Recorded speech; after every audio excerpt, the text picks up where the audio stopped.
Thanks to our friends at The Motley Fool for sponsoring this video. Visit fool.com/ASYM for the top 10 stocks to buy right now.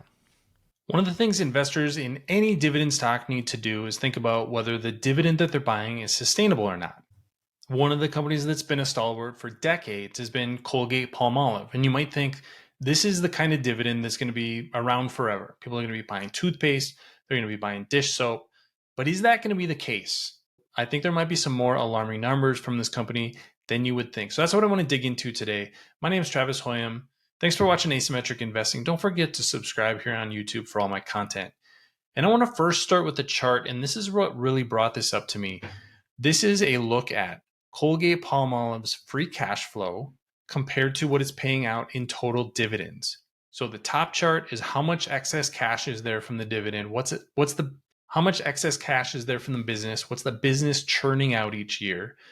And then the chart below is what is the company paying out in dividends. Typically, a company like this is going to increase that dividend over time.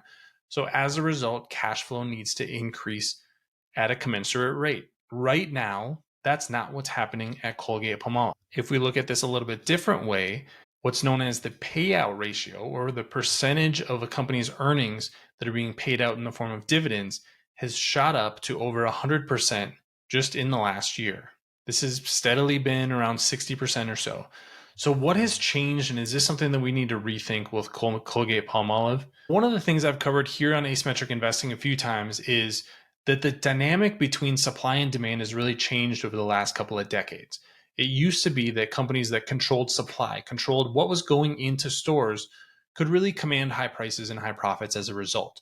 Colgate Palmolive is one of the companies that was a beneficiary of that. Now there's more competition. There's more companies trying to sell consumer products like this directly. There's more competition for shelf space.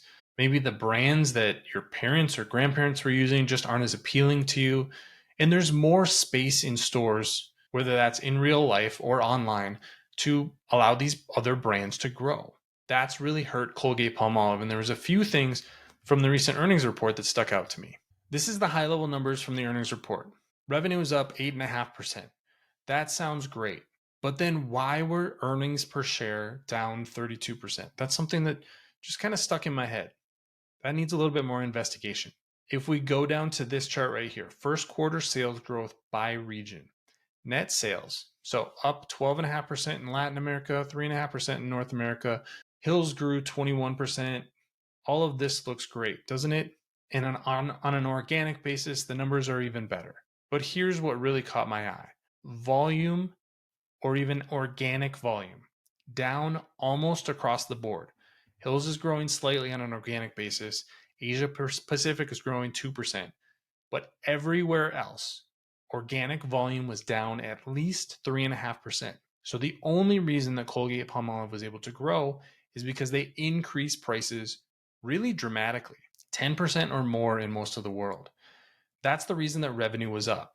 Operating profit by division shows where the company is actually making less money despite raising prices. So this final column here is the change in basis points, or the percentage operating income that they're reporting compared to a year ago. Europe operating profit was down about 5% on a percentage basis. Asia Pacific down 1%. Hills was down 6.2%. North America and Latin America were up a little bit, but on the company as a whole, on an as reported basis, down 40 basis points. So as I showed earlier, a bigger and bigger percentage of Colgate Palmolive's cash flow is getting paid out in the form of a dividend. Now, this is not a high dividend yield stock. The current dividend is 2.5%. So there's not a lot of room to lower that and still be a value from a value investment standpoint. The real concern is that the company is having to raise prices really significantly to offset increased costs, and volume is actually declining. You want to see volume increasing, especially for products like Colgate Palmolive is selling, but volume is actually going down in most of the world. That's a massive concern and shows the fundamental problem that I think a company like Colgate Palmolive is facing, and that's that these companies that were built on controlling supply are actually in a lot of trouble as demand really becomes the power dynamic in business today. This one may not be on your radar, but I think Colgate Palmolive's dividend is in a lot more trouble than we think.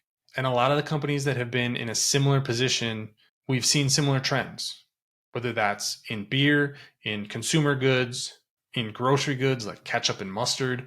The power is moving from suppliers or those big companies that paid dividends for decades to consumers. And that's putting those companies under a lot of financial pressure, Colgate Palmolive among them. So what did you think of this? Was the news surprising to you that this might not be a great dividend stock? Love to hear your comments in the comment section below. Don't forget to follow Asymmetric Investing. Thanks for watching, everybody. See you here next time.